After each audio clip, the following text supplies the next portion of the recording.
bibilhin ko to, bibilhin ko yan, invest ako dito, pasok ako ng malaking pera dyan. Pero wala pa sa'yo yung pera. Sino ang nakaka-relate? Sa mga kamay, ako yon.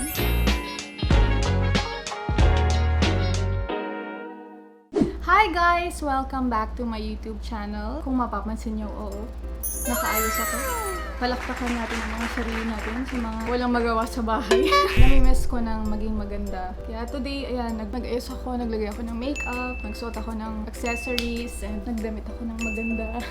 Other than that, I've decided to share about how I save my money. As some of you may know, hindi ako galing sa mayaman na pamilya. Simula pagkabata, breadwinner ako. Ngayon, not as much na kasi yung mga kapatid ko, may mga sarili na silang trabaho, nakapagtapos na sila sa school, and may mga kanya-kanya na silang buhay. Ngayon, at least kahit papano, nakakapag-save na ako for myself. Siguro yung iba nag-iisip na parang, artista naman siya, celebrity naman siya, malakas naman siyang kumita.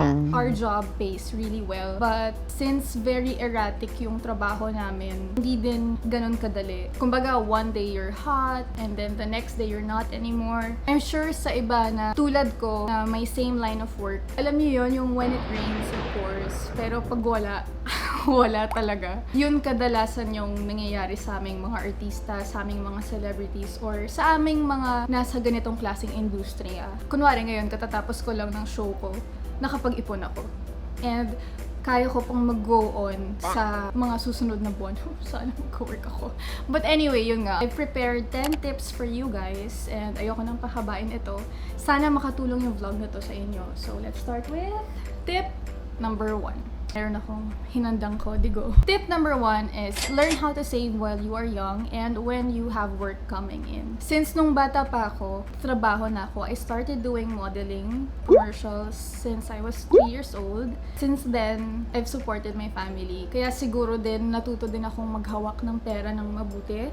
Kasi mahirap din nga yung trabahong pinasok ko. Simula pagkabata, you have to learn how to save up your money for yourself and also for your family habang may trabaho pa. Habang meron pang perang pumapasok para pagdating ng panahon na wala na or pagdating ng panahon na medyo walang trabaho na pumapasok, meron kang magagastos. Bata pa lang dapat we should learn how to save. It doesn't matter how big or small. Basta ang importante meron. Kunwari, kumikita ka ng 10,000 pesos. Siyempre, sa 10,000 pesos, marami kang kailangan bilhin. Marami kang kailangan bayaran.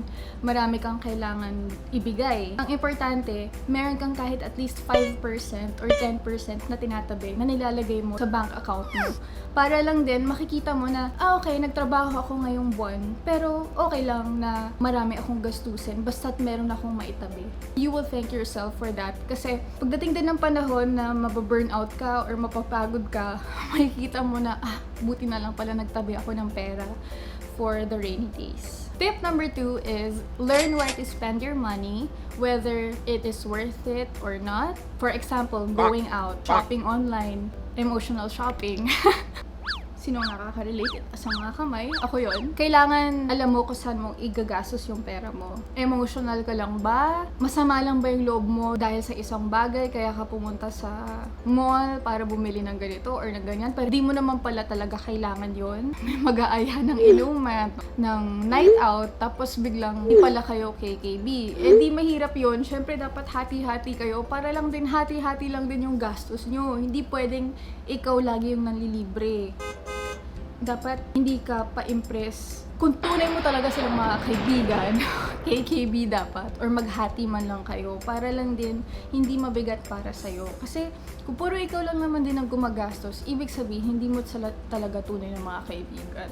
Okay, charot. Pero seryoso guys, if you're planning to go out, spend the night out with your friends, learn how to spend wisely with your friends. Para lang din, hindi din masyadong masakit sa ating mga bulsa. Another example is, mag-invest sa isang business. Like ako, I have a new venture It's about jewelry, gemstones. Meron akong friend, si Marnique. She's been helping me a lot. Thank you, Marnique. And of course, Radiant Jewelry. Wala akong masyadong alam tungkol sa jewelry pa, but Marnique is doing the best that she can do with me. It's been a dream of mine to start a jewelry line. Nung bata pa ako, naalala ko, para lang meron akong baon sa school, gumagawa ako ng mga accessories na naalala ko, binibilhan ako dati ng mommy ko ng bead box ba yun? Puro beads, tapos meron kang mga tools para gumawa ng accessories. Binibenta ko yun para meron akong kita at meron akong mababaon. Para yung baon na binibigay sa akin ng mommy ko, sinesave ko yun. Meron akong gustong bilhin para sa sarili ko, yun yung gagamitin ko. O, diba? This also connects to my first tip. You should learn to save, and at the same time, alam mo kung saan mo ilalagay yung savings na yon. Dading yung savings na yon, mag-invest ka on something na you know that you will pursue. Malay mo, one day, biglang mag-boom yun.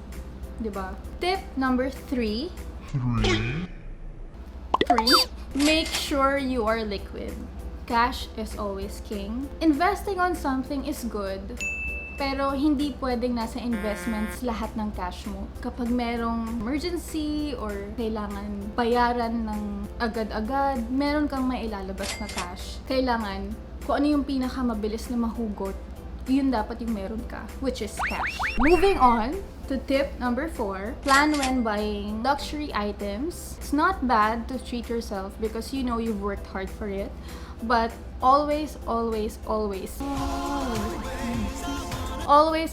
think on it 1,000 times if you really want it. Kunwari may gusto akong bilhin na bag, pag-iisipan ko muna yun kung kaya ko. Marami din akong binabayaran. Nandiyan yung expenses, loans, bills. Kailangan lahat ng yun bayad na bago ka mag-decide bumili ng something.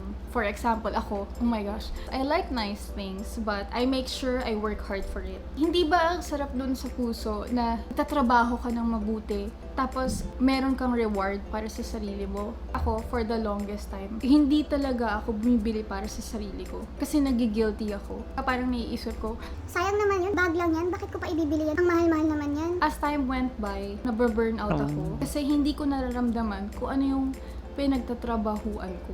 I don't want to come off materialistic, pero ang ibig kong sabihin, masarap sa feeling na nakikita mo kung ano yung pinagtatrabahuan mo. It could be a bag, it could be a house, it could be something not material. At the end of the day, you also have to reward yourself. But do not forget to think about it. Hindi naman pwedeng, puro reward na lang sa sarili, pero wala din naman talagang naiipon. O kaya, work ka ng work, tapos lahat naman ng kinikita mo, napupunta naman sa reward lahat. Hindi man lang nasa-save yung iba. Kaya hindi pwede yun. And you should know kung worth it ba yung luxury item na yun. Next is tip number 5. Do not waste your money on things you know that won't last long. For example, fashion fads, joining the bandwagon. Para sa akin, gusto kong bumili ng mga bagay na hanggang pagtanda ko, yun na yung gagamitin ko.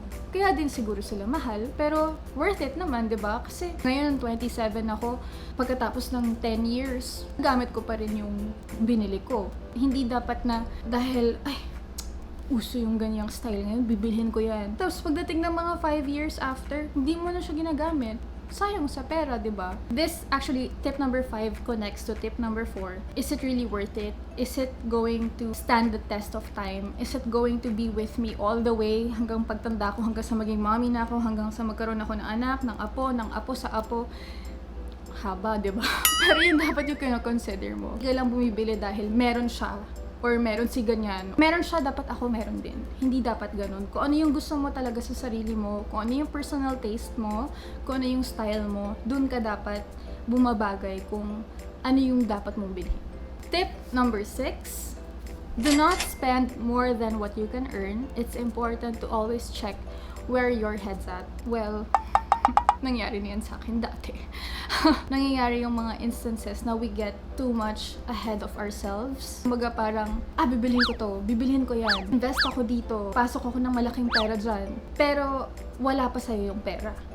It's actually a very, very dangerous thing to do. It's very dangerous to spend more than what you can earn. So, nangyayari yung mga utang, naiipit ka, hindi mo mababayaran on time. One example is getting a credit card. tapos ima-max out mo, tapos inaasahan mo isang bagay na makakakuha ka ng pera, ayun pala, hindi ka pa pala mababayaran. So, paano yun? Magkakaroon ka ng interest, magkakaroon ka ng penalties. You don't want that to happen, diba? So, it's very important for you to learn on how to spend based on what you're earning. Hindi pwedeng mas sobra pa yung ginagastos mo kaysa dun sa kinikita mo. Tip number 7. Learn to sell things in order to buy something that you really want without really having to shell out too much money. Ako, ganun ako. Ang ginagawa ko, pag meron akong isang bagay na feeling ko, kailangan ko lang ng upgrade, ibebenta ko yung bagay na yun para bumili ng mas bago. Learn to let go of older things to give way to new ones. It's one way to not spend too much on something you really want to buy. Actually, yung totoo niyan, kuripot talaga akong tao. But I like buying nice things. So, in order for me not to put out too much money, I sell some of my stuff. Try nyo lang yun. It doesn't have to be big. May isa kang bag na ayaw mo na and medyo nag-depreciate yung price. Okay lang yun. You can still sell it. Para, if gusto mo ng bagong bagay, gamitin mo yung money na yun na kinita mo dun sa bag na yun, na binenta mo, tapos dagdagan mo lang ng konti. Kumbaga parang nag-buy and sell ka lang or nag-sell and buy ka. Next is tip number 8. Plan your future. Make sure you have a segregation of your money, meaning how much you are willing to spend now and where to invest in the future. Dapat clear sa'yo kung ano yung goals mo. Like ako, I want to have a family. I want my kids to be able to pursue what they really want in life. Not because they have to support the family. Me, growing up, I realized na it's very important for you to know kung saan papunta yung buhay mo. Kung bakit ka ba nagtatrabaho ngayon? Magkano ba ang gusto mong gastusin ngayon? At kung magkano ba ang gusto mong hindi muna galawin? One of the ways you could really save up is time deposits. Pwede mo siyang gawin, kumbaga parang you'll deposit a certain amount, tapos hindi mo siya gagalawin muna. Tapos pagdating ng time na tapos na yung term niya, malaki na rin yung kinita mo dun sa time deposit na yun kasi meron kang interest na nakuha. Siyempre, hindi pwedeng magulo. Hindi pwede dapat na hindi mo alam yung priorities mo, kung ano yung unahin mong bayaran. Segregation of money is important. Ay, eto, time deposit ko. Hindi ko to gagalawin. Ay, eto, dito ko ilalagay lahat ng papasok at lalabas na pera. Dito ko kukunin yung sa bills ko, dito ko kukunin yung sa expenses ko. Tapos yung next naman is, dito ko kukunin ang aking mga luho. Oo guys, dapat hiwalay yun. Dapat hindi yun magkasama. Dapat alam mo kung magkano na lang yung pwede mong gastusin para sa mga luho mo. Hindi pwedeng naghahalo yun. Hindi pwedeng naghahalo yung mga responsibilities mo at yung mga simple wants mo. Okay? Tip number 9. Surround yourself with people who have the same goals and thinking that you have. Real friends and people who really love you will be able to help you. I'm not saying na dapat parehas kayong kuripot lahat at walang magbabayad ng bill kasi ayaw maglabas ng pera. Pero ibig ko sabihin, dapat you surround yourself with people who support you sa goals mo. Like me, for example, my family, my friends, si Luis. Alam nila na minsan magastos ako kapag mas masama yung loob ko. So, yung mga kaibigan ko, kunwari, nasa labas kami and nasa mall kami, tapos sasabihin ko, ay gusto ko bumili ng bagong ganito. Sabihin ng friends ko, naku, meron ka na yan. Kita ko nga, kasusuot mo lang ng isang araw, bibili ka na naman. Wag na. Yung mga ganon, they're actually helping you to save and to not buy the same thing over and over again. Pagdating naman sa thinking, sila din dapat meron silang plano sa buhay. I am not saying na dapat kung meron kang isang kaibigan na hindi ganun, tanggalin mo na sa buhay mo. Of course not. But you should be the one to help him or her na magkaroon ng same goals that you have. I'm really thankful for my friends and for my family and of course kay Luis kasi meron kasi akong time dati na sobrang gastos ko. I had friends before, ex-friends, na pansin ko palaging ako yung gumagastos. Gabi-gabi, hala, gimmick kami, inom kami. I'm not saying masama yun, pero ang ibig ko lang sabihin is dadating talaga tayo sa point na malalagpasan natin yung phase na yun. Pag nalagpasan mo na yung phase na yun, ma-realize mo sa sarili mo, kung ano, bakit kaya di ako nakakapag-ipon dati? Yun naman pala, Kasi labas ako ng labas. Nagpapa-impress ako sa mga kaibigan ko na yun na dapat ako lagi magbabayad, dapat ako palagi yung may pera, dapat ako palagi yung ganyan-ganyan. Kumbaga parang masama din yun na ka lang pala nila kaibigan kasi ikaw yung gumagastos or ikaw yung lagi nagpe-presenta na, oh, ako na lang. Honestly, isa yun sa insecurities ko noon na baka iwan ako ng mga kaibigan ko dahil doon. And true enough, iniwan na nga nila ako kasi hindi na ako ganun.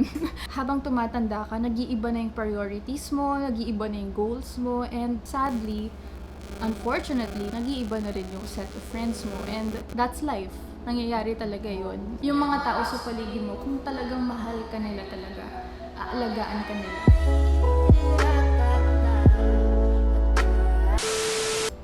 Anyway, mag-move on na tayo bago ako maging dramatic. Last tip number 10, never compare yourself with others. It's always a challenge to be able to get nice, expensive things, but who said you can't? It's all in your mind and how much you are willing to push yourself to be able to treat yourself. Iba-iba tayo ng goals Iba-iba tayo ng nararating sa buhay. Iba-iba tayo ng sacrifices. Kasi dati, palagi akong mahilig magkumpara sa sarili ko sa iba. Bakit siya nakakabili siya ng gusto niya, ako hindi? Ganon talaga ang buhay Iba ka sa kanila, iba ka sa akin. At such a young age, I had to support my family and wala akong regrets doon. Because that's what shaped me to be who I am right now. Dahil doon, natuto ako kung paano mag-save. I remember being so sad before kasi hindi ko nabibili yung gusto ko. Palagi kong sinasabi sa sarili ko, balang araw makakabili din ako ng ganyan. Balang araw makakapagpatayo din ako ng bahay. And nangyari lahat ng yun. Pinaghirapan ko lahat ng yun. And dahil sa tulong din ng mga taong nagmamahal sa akin sa buhay ko. Just take it day by day. You may not be there right now kung saan mo gustong makarating, but you are closer. Palagi akong nagsasabi, Lord, sana makakuha ko ng project na ganito para makabili ako ng ganyan, o kaya makatravel ako, o kaya bigay ko yung mga kailangan ng pamilya ko. Ngayon, hindi ako malakas kumita. It's how you save. Hindi importante kung gaano kalaki yan. Ang importante, yung pag-save mo. Thinking inspirational speaker na. And that's it. Lumamig na yung kape ko. I really hope this episode helped you a lot. Sana marami kayong natutunan. Those are my top 10 tips on how to save money. Thank you so much for watching. Please, if mas mahal nyo ako today, don't forget to subscribe and like the video. And God bless you all. Mwah.